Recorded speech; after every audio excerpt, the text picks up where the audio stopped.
This is the story of a small Scottish branch line that ran through sparsely inhabited territory to a remote village of just 700 inhabitants. Yet it was built in a manner more befitting a main line. The truth is that it was never intended to end at Fort Augustus, yet end it did, after less than 30 years of passenger service.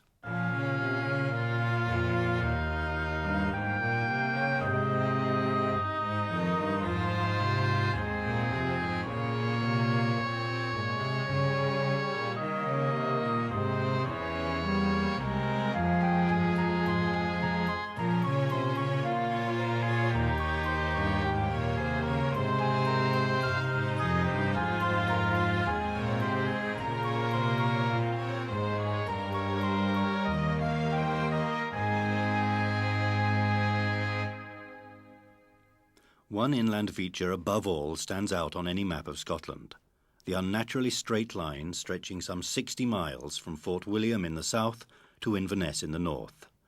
This is Glen Albyn, more often referred to as the Great Glen.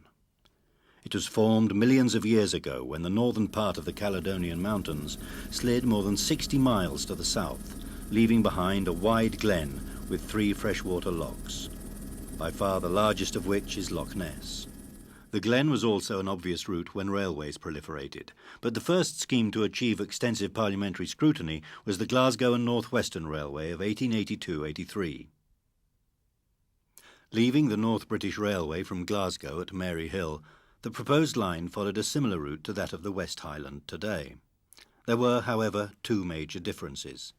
Firstly, it ran to the east of Loch Lomond, and secondly, it diverged from today's formation at Bridge of Orchy and ran west down Glencoe to Loch Leven before striking north to Fort William.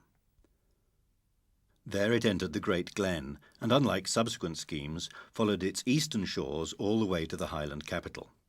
The distance from Glasgow to Inverness would have been roughly 155 miles, 52 shorter than the circuitous Highland Railway route of the time via Forres, and was compelled to open their new line all the way from Helensburgh to Fort William in one stage.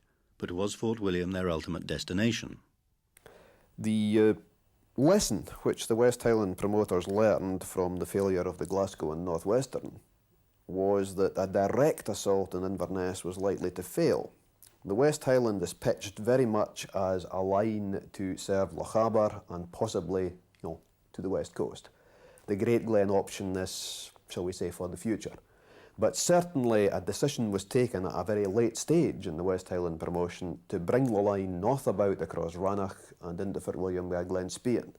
This established Spean Bridge as, if you like, a feeder point, and a great deal of time in Parliament was given to the traffic, the livestock traffic of the north, to be tapped at Spean Bridge.